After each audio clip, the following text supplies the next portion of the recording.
Sir sir sir sir Sohail भाई side में होइएगा। तो कैमरा लगा के बेटा तेरे को कर दूंगा, खुद भी डिस्टर्ब हो जाएगा, फायदा ये होगा।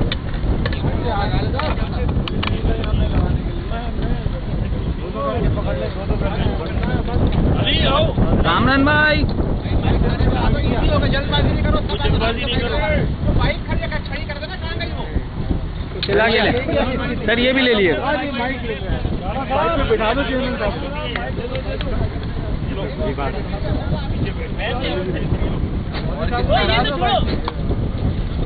बेटा उनको आगे बुलाओ ना थोड़ा सा। सज्जाद सर थोड़ा, sir sir sir sir sir थोड़ा इधर मूव करें थोड़ा, बस सही है।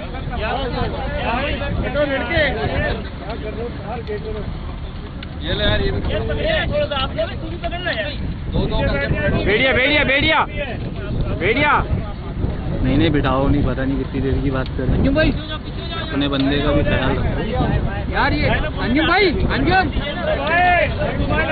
अंजुम भाई, अंजुम भाई, अंजुम अंजुम भाई,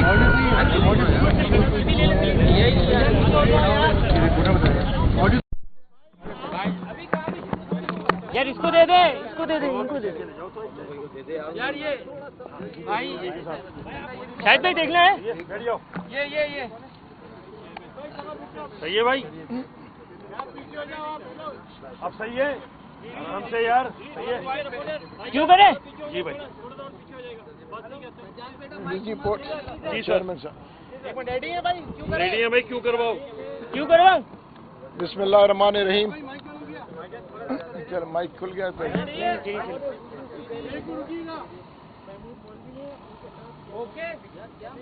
चेयरमैन केपीटी और डीजी पोर्ट्स एंड शिपिंग और डीजी पोर्ट्स एंड शिपिंग, जी जी चेयरमैन केपीटी और डीजी पोर्ट्स एंड शिपिंग और हमारे एमपीए जी शुरू कर दिया। अच्छा जी जी बिस्मिल्लाह रहमान रहीम। ये मेरे साथ चेयरमैन केपीटी हैं नादिर वराइच साहब और डीजी पोर्ट्स एंड शिपिंग, ठीक है, जैदी साहब और हमारे एमपीए इस इलाके के शहजाद कुरैशी साहब। देखिए हम आए यहाँ पे आप लोगों को क्योंकि इतनी जो है केरसाइयाँ हो रही है कि जी इस जहाज पे ये हो गया, कोई अलग अलग खबरें दे रहे हैं, तो मैंने कहा मैं आके आप लोग को सबको क्लियर कर लूँ कि इस जहाज में मसाइल क्या है और क्या वजह है कि ये यहाँ पे आया। देखिए इस जहाज के दो तीन मेन वजह जो है, एक चीज़ ये है कि देखिए इसके जहाज के इंजन में पावर नहीं है और इसके पावर 2.5 नॉट के ऊपर ये सिंगापुर से चला है।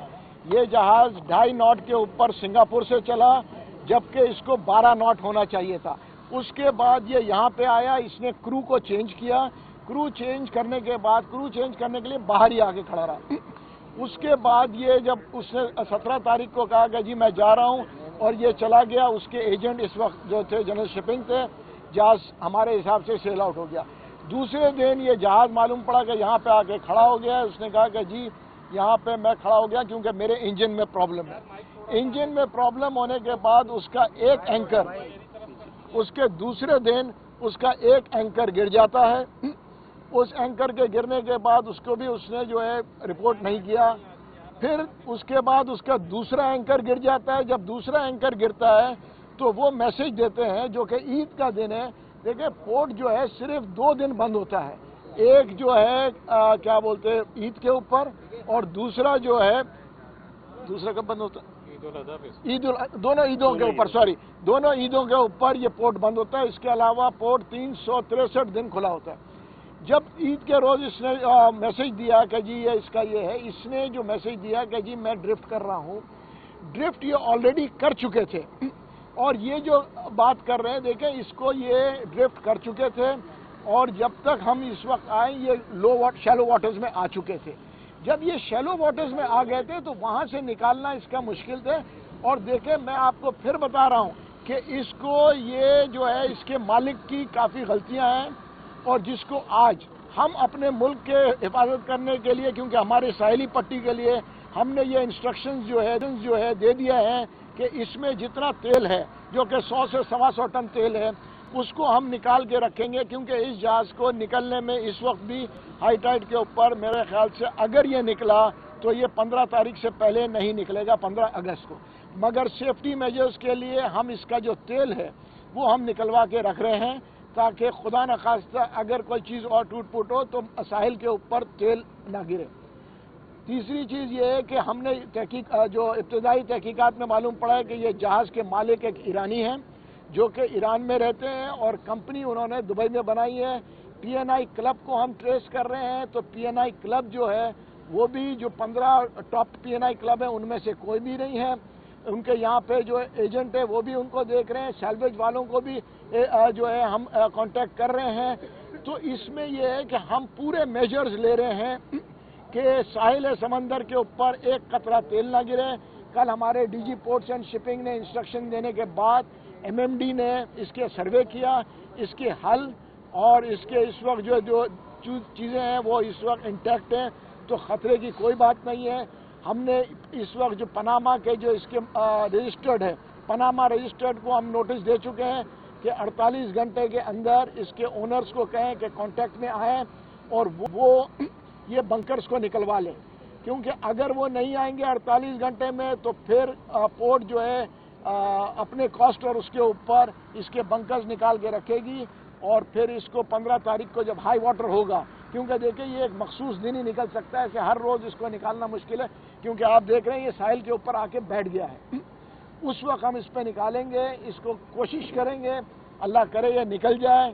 अभी तक ओनर ने जनरल एवरेज डिक्लेयर नहीं किया है, क्योंकि जनरल एवरेज होता है कि जैसे ही जहाज़ धंस जाता है तो जनरल एवरेज डिक्लेयर किया जाता है ताकि अगर जिनके माल है वो भी इसमें फिर हिस्सेदार बनते हैं। इसके 2-3 हिस्से होते हैं इस खर्चे के। एक होता है जिसका जो माल उसके ऊपर होता है, दूसरा जहाज खुद का ओनर होता है, तीसरा इंश्योरेंस कंपनी होता है।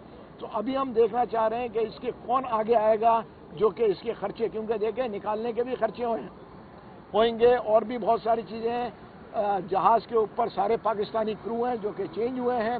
और मैं ये फिर आपसे कहूँगा कि ये अल्लाह का बड़ा करम है, हालांकि बड़ी अजीब बात मैं कर रहा हूँ, करम है कि ये यहाँ पे आके अटक गया, क्योंकि 2.5 नॉट के ऊपर अगर ये मेन समंदर के अंदर कहीं जाके इसके ऊपर कोई एक्सीडेंट होता है तो लोगों के बचने के इम्कान मुश्किल हो जाते हैं, क्योंकि जिसके इंजन इसका मिनिमम 12 से 13 नॉट होना चाहिए वो 2.5 नॉट के ऊपर चल रहा है। और ये समझ में नहीं पड़ रहा है कि ये 2.5 नॉट के ऊपर सिंगापुर से इधर आया कैसे है। देखिए, क्योंकि कप्तान भी एक रोज़ पहले हमारे पाकिस्तानी क्रू इस पर चढ़े हैं, क्रू जो चेंज हुआ है, तो इसलिए उनको भी इतना इल्म नहीं था कि जहाज़ की क्या कंडीशन है, क्योंकि 24 घंटे पहले ये उसके ऊपर चढ़े हैं। और ये है कि इंशाल्लाह आप मतलब किसी को फिक्र करने की कोई ज़रूरत नहीं है। हमने सब कॉर्डन ऑफ कर लिया है, डिगिंग हो चुकी है और जो है बंकर इंशाल्लाह हम अगर या तो ओनर खुद निकालेगा, वरना 48 घंटे के बाद हम इसके जो तेल है इतना निकाल के बाकी इसको छोड़ देंगे, ताकि अल्लाह ना करे अगर ये किसी तरीके से डैमेज हो या कुछ हो तो साहिल समंदर पे कोई तेल के ट्रेसेस ना आए। अच्छा महमूद साहब, ये बता दें कि जहाज का कप्तान ये क्लेम कर रहा है कि उसने जो है पहले भी इतला दी, पहले इनकरेज की, दूसरे, और आपने खुद भी कहा कि ईद वाले दिन राब्ता नहीं हो सका, तो क्या इमरजेंसी हालात में भी केपीटी ने वहाँ कोई बंदा नहीं छोड़ा होता कि अगर राब्ता किया जाए? और इसमें केपीटी की कितनी नाअहली है, अगर वो राब्ता करने की कोशिश कर रहा है पहले इनकरेज के बाद तो भी जवाब नहीं दिया गया। जहाँ तक आपने टग बोट्स बाहर से मंगवाई हैं, अपनी 4 टग बोट्स खरीद के पिछले 1 साल से तुर्की में रखी हुई है, उस पर क्यों नहीं पेशरफ्त हो रही? देखिए, एक तो मैं आपको बता दूं, पहली बात तो ये है कि चारों टग बोट्स का इंशाल्लाह वो तो जल्दी आ जाएंगे। पोर्ट कासिम के जो है इंस्ट्रक्शन जा चुकी है, एलसी रिलीज हो चुकी है, इसके एलसी नहीं हुए, टग बोट का आएगा। टग बोट का मसला नहीं था। देखें, एक शैलो वाटर में एक हद तक टग्स आ सकते हैं आगे। इस वक्त इधर ड्राफ्ट जो है 1 मीटर भी नहीं है। अभी जो सैल्वेज के लिए एक टग आया हुआ है, ठीक है ना, वो 1 मीटर ड्राफ्ट का है। आम हालत में 3 से 4 मीटर के ड्राफ्ट के बगैर टग्स नहीं जाते हैं। कप्तान का जहाज का कप्तान वो गलत बयानी कर रहा है, झूठ बोल रहा है, ये जरा वाज़ेह कर दे। देखें, मैंने 2 दफा बताया है कि जहाज स्लिप कर रहा है, उस पर कोई जवाब नहीं मिला। देखिए, उसने जब बताया कि जी जहाज स्लिप कर रहा है तो वो जो है काफ़ी देर हो चुकी थी, जहाज शैलो वाटर्स के तरफ जा चुका था। देखिए, टग्स को आने में भी 2-2.5 घंटे लगते हैं। अगर ये देखें, मैं आपको कहूँ 2.5-3 घंटे लगते हैं टग्स को आने में, कराची में हो या पोर्ट कासिम से भी हम करें। और शैलो वाटर्स में जब पहुंच जाता है तो टग्स जो है उस वक्त जा नहीं सकते वहाँ पे। देखिए, कोई भी टग आज दुनिया का किसी भी उसको कहें कि साहिल के ऊपर 1 मीटर के अंदर टग को लेके नहीं ला सकते। ये जो सैल्वेज वाला जहाज टग खड़ा हुआ है ये नहीं आ पाएगा 1 मीटर। इस वक्त हमने आज सुबह जो सर्वे किया है, इस वक्त 1.5 मील के ऊपर टग्स के ऊपर इसको अगर खींचेंगे आज 1.5 मील के 1.5 मील के ऊपर जब हम उसके ऊपर वो जो रस्सा जिसको बोलते हैं लोहे का डालेंगे, वो खींच नहीं सकेगा। तो जब तक पानी ऊपर नहीं आएगा और टग्स नजदीक नहीं आएंगे तो इसको सैल्वेज करना इतना आसान नहीं है, हालांकि ये छोटा जहाज है। आप एतराफ कर रहे हैं कि उन्होंने गलत बयानी की है, ऐसा कुछ नहीं था, यानी आपका ऑफिशियल मौक़िफ़ ये है कि जहाज का कप्तान गलत बयानी कर रहा है? नहीं, मेरा ऑफिशियल मौक़िफ़ बिल्कुल ये है कि जहाज का कप्तान की स्टेटमेंट वेरी कर रही है। उसकी वजह ये है कि वो जो कह रहे हैं कि उसने जो है हमें बताया, उसने पोर्ट को जब बताया उस वक्त पोर्ट के पास नोटिस टाइम कम था।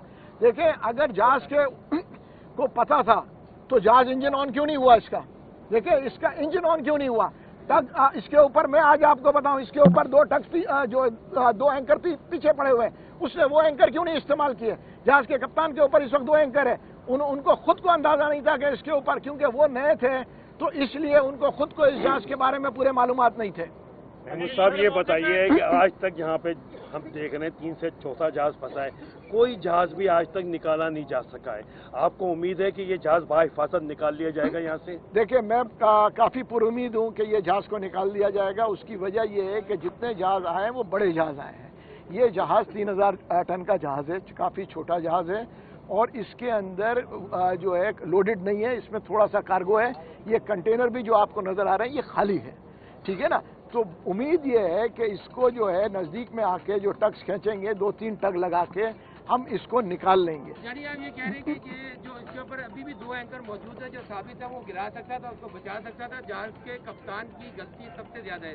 मैं कहूँगा कि जहाज के कप्तान, क्योंकि 24 घंटे हुए थे, उन्होंने टेक ओवर किया था, तो इसलिए ये हादसा हुआ है 24 घंटे के अंदर। और मेन वजह इसकी ये है कि ये 2.5 नॉट के ऊपर, चाहे किसी भी मरीनर से आप पूछ लें कि 12 नॉट का जहाज और 13 नॉट का जहाज 2.5 नॉट पे चले आ रहा है, तो आप मुझे बताएं ना, अगर कोई ट्रक है जिसको 30 के स्पीड पे जाना है और वो जो है अगर 5 के स्पीड पे आएगा तो वो कहीं ना कहीं तो फंसेगा चढ़ाई के ऊपर। इमरजेंसी रिस्पांस सेल जो है, इमरजेंसी रिस्पांस सेल आपका काम कर रहा होता है?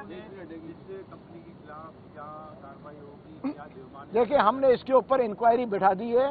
इंक्वायरी की पूरी एक कमेटी बन चुकी है। इंक्वायरी रिपोर्ट जैसी आएगी आप लोग को सबको दे दिया जाएगा। और दूसरी चीज ये है कि जहां तक आप बात कर रहे थे कि टक्स इमरजेंसी रिस्पांस होता है, ईद पे बंद होता है? नहीं, ईद पे बंद नहीं होता है, इमरजेंसी रिस्पांस खुला होता है। देखिए, इसने जो अभी मेरे पास भी क्लिपिंग आ रही है कि इसने 16 के ऊपर दिया है। देखिए, हर चीज का एक चैनल होता है, किस चैनल के ऊपर आप जो है रेडियो चैनल पे होता है कि भाई 116 पे कर रहा है, 160 पे कर रहा है, किस चैनल पे इन्होंने किया है। जब तक पता पड़ा है, मैं आपको फिर बता रहा हूं, जब हमारे पास खबर आई है, जो कि एज पर इंफॉर्मेशन अभी तक जो हमने रिसीव किया केपीटी से, इसलिए हम तहकीकात, इंडिपेंडेंट तहकीकात को दिया है। डीजी पोर्ट्स एंड शिपिंग कर रहे हैं और इसमें दूसरे एमएसए के लोग हैं, नेवी के। सरकारी कमेटी आपने क्यों बनाई है? क्यों प्राइवेट सेक्टर का बंदा शामिल नहीं है? डीजी पोर्ट हो या दीगर जो हुकाम हो, वो सारे सरकारी क्यों है? They might have been covering up. देखिए, ये सरकारी नहीं है। देखिए, एमएसए जो है देखिए ना, मैरीटाइम सिक्योरिटी एजेंसीज हैं, ठीक है ना, बाकी पोर्ट के ही लोग होंगे ना। देखिए, आप किसी मिसाल के किस टेक्सटाइल वाले को तो लाके इसकी इंक्वायरी में नहीं बिठाएंगे, या पुलिस वालों को तो नहीं बिठाएंगे ना। चेयरमैन कमेटी से एक सवाल ले लीजिएगा। अच्छा चेयरमैन साहब, ये बता दीजिएगा कि आपका जो रिस्पांस टीम है, ईद वाले दिन अगर वो इस तरह का वाकयात पर नहीं करती तो आप एज ए चेयरमैन किसी सवाल का जवाब देने के लिए तैयार नहीं होते हैं। ये बताइए कि अगर मुस्तकबिल में भी इस तरह की इमरजेंसी की सूरत हाल हो, जहाज का कप्तान ये क्लेम कर रहा है कि वो सूरत हाल है, मौलवी साहब ये कह रहे हैं कि उसने लेट रिस्पांस दिया, तो आप लोगों ने बरवक्त क्या कार्रवाई की जो 2 घंटे बाद भी मिली? आप लोगों ने सतत क्या सूरत की तरफ बता? देखिए, मैं एक मिनट पहले इसका मैं जवाब एक चीज और दे दूं। उसी दौरान जिस दौरान ये हादसा हुआ, 3 जहाज के एंकर टूटे हैं, कि ये अकलौता जहाज नहीं है। वो 2 जहाज, जो पहला जहाज था जिसका एंकर गया, उसने अपने आप को, वो भी ड्रिफ्ट कर रहा था, उसने अपने आप को इंजन ऑन करके वो निकला है। और उसके अलावा एक और जहाजों के नाम हमारे पास है जिनके 3 जहाजों के एंकर टूटे हैं। ये अकलौता एक जहाज नहीं है, 2 जहाज और जो थे वो अपने इंजन के ऊपर ड्रिफ्ट जो कर रहे थे वो निकल के चले गए। ये जहाज क्योंकि इंजन ऑन नहीं कर पाया, देखिए फिर मैं कहूंगा 2.5 नॉट के ऊपर वो ड्रिफ्ट कर गया। अगर ये जहाज के इंजन सही होता तो ये एंकर टूटना कोई अजीब बात नहीं है, एंकर टूटते रहते हैं। कितनी दूर था ये जहाज से अभी जो खड़ा हुआ है? चेयरमैन साहब का जवाब जी। चेयरमैन सर आप बता दीजिए, आपकी रिस्पांस टीम का बता दीजिए, वो तो मर्द ने सारे सूरत बता दी, आपकी रिस्पांस टीम की क्या सूरत हाल है, उस समय कितनी देर बाद इस पर थोड़ा सा आगे देख के बताइएगा, कैमरे में और आगे आ जाओ, इसमें ऐसा है जी, इसमें ऐसा है कि ये जहाज जो है ये पोर्ट में एंटर नहीं हुआ, ये पोर्ट में एंटर नहीं हुआ जहाज, ये आउटर एंकरेज पे ही रहा है। आउटर एंकरेज पे क्रू चेंज के लिए आया था। 17 तारीख को ये सेल आउट हो गया और इसने इंटीमेट कर दिया कि मैं सेल आउट हो गया हूँ। हमने बाद में जब चेक किया तो पता चला कि ये सेल आउट नहीं हुआ है, हालांकि हमको इन्फॉर्म कर दिया था। इससे जब पूछा गया कि तुम सेल आउट हो गए हो, तुम सेल आउट नहीं हुए थे, तुमने बताया क्यों नहीं, तो उसने कहा कि जी बैड वेदर हो गया इसलिए मैं वापस आ गया हूँ। इसका एक एंकर पहले ही टूट चुका था जिसका इसने इतला नहीं दिया था। जब दूसरा एंकर इसका गिरा है ईद के दिन, जो एक क्लोज्ड हॉलीडे होता है, तो वो भी तकरीबन 1.5 घंटे बाद इसने इतला की है। 1.5 घंटे बाद तकरीबन इसने इतला की है। तो उस एरिया में पहुंचने के लिए हमारी टग को कम से कम तकरीबन 2 घंटे लगते। आपने निकाली थी वो टग बोट सर, अपना रिस्पांस बता दीजिए जी सर, केबीटी का, क्योंकि आप लोगों से जवाब नहीं मिलता केबीटी से किसी चीज का। सर इसमें इस वक्त क्योंकि director general ports and shipping है, वो director general ports and shipping है, वो रेगुलेटर है, वो इन्वेस्टिगेशन करे है और उन्होंने टेक ओवर किया हुआ ये इन्वेस्टिगेशन। जवाब नहीं कि आपका रिस्पांस टाइम क्या था? मैं थोड़ी और भी तफसील बता दूं आपको। जी बताइए। उस रात को, एक तो रात को सैल्वेज ऑपरेशन हाईली डेंजरस होता है और टग जो है वो वंस ये ड्रिफ्ट हो गया शैलो वाटर में, ये शैलो वाटर में नहीं जा सकते हैं टग, क्योंकि डैमेज हो जाते हैं। अब इसका एक इंजन नहीं था, इसके 2 इंजन थे, इसके 4 एंकर थे। अभी भी आप इसको देखेंगे तो इसके पीछे 2 एंकर लगे हुए हैं।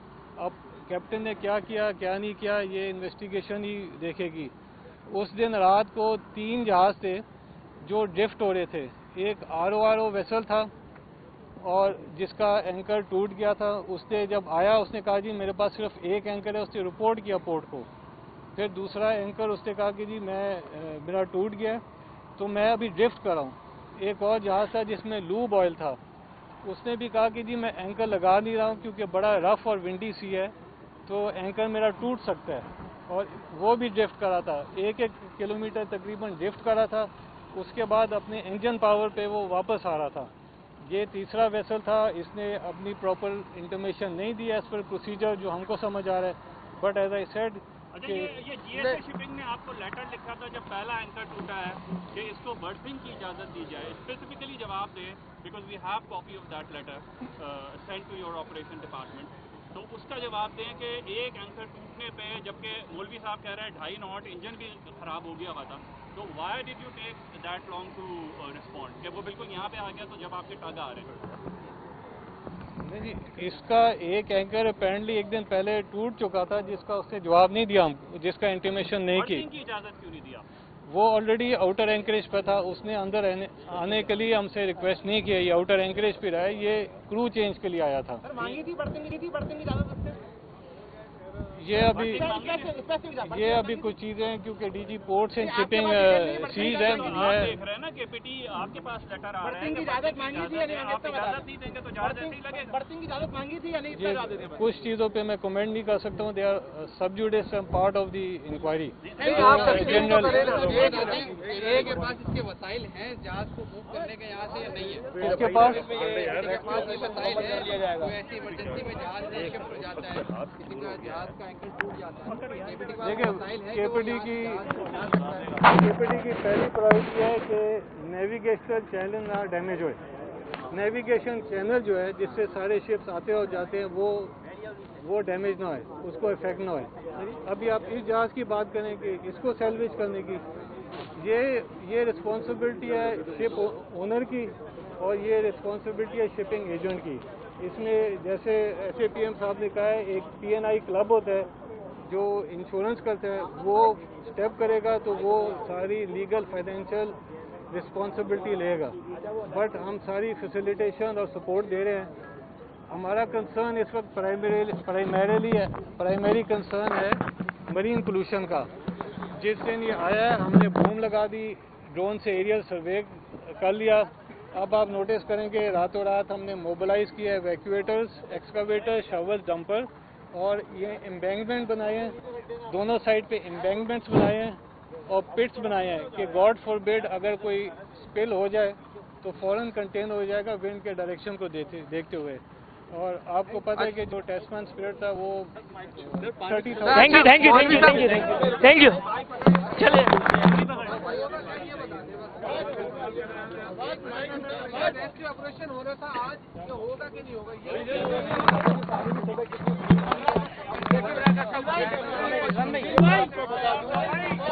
तकरीबन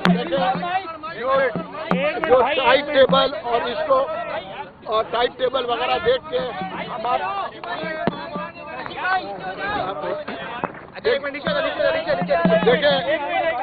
अच्छा एक मिनट भाई, वो कहीं नहीं जा रहे, कहीं नहीं जा रहे, इजी हो जाओ, इजी आगे तो आए। सर ये बता दें पानी की सतह कितनी ऊंची होगी तो आप इसको देखें थोड़ा सा इधर हो जाओ, वो फ्रेम में नहीं आ रहे, ये लोग आ गए। भाई थोड़ा इधर आ जाओ, थोड़ा इधर आ जाओ, चल थोड़ा इधर आ जाओ। देखिए मेरे अंदाजे के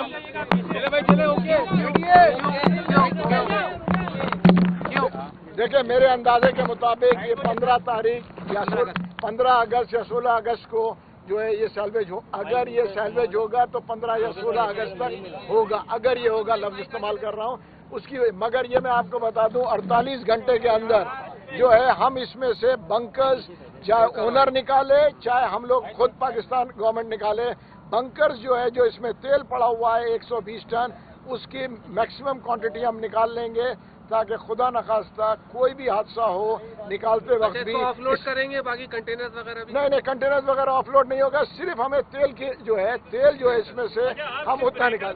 अच्छा ये जहाज टूटने का इम्कान मौजूद है? नहीं, जहाज इस वक्त जहाज टूटने के इम्कान मौजूद नहीं है, मगर जब जहाज को खींच के निकाला जाता है तो उसके टूटने के इम्कान भी होते हैं। अच्छा इसमें जो जिम्मेदार है, चाहे शिपिंग एजेंट है, कप्तान है, केपीटी, क्या जिम्मेदार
समुंदर साला समुंदर में तेरे को जब दिखा दूंगा मैं खाने की बात कर रहा हूँ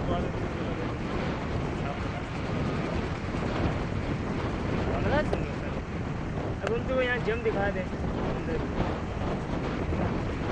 ये मजाक तुम कश्ती में तुम सवार हो रहा है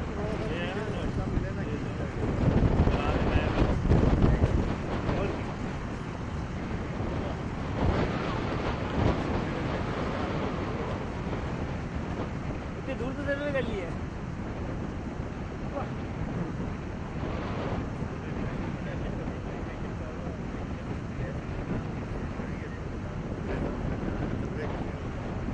एक बंदा चाय बोले चाय पीने जा सकता है चाय का मतलब सभी देखा अब लोग कितना जंप पार करके जाएगा डीजल लाया करके जाएगा वहीं रुक जाओ एंड में देख के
रोजनामा कुदरत की वीडियो देखने के लिए अभी YouTube चैनल पर सब्सक्राइब करें और बेल आइकन पर भी क्लिक करें।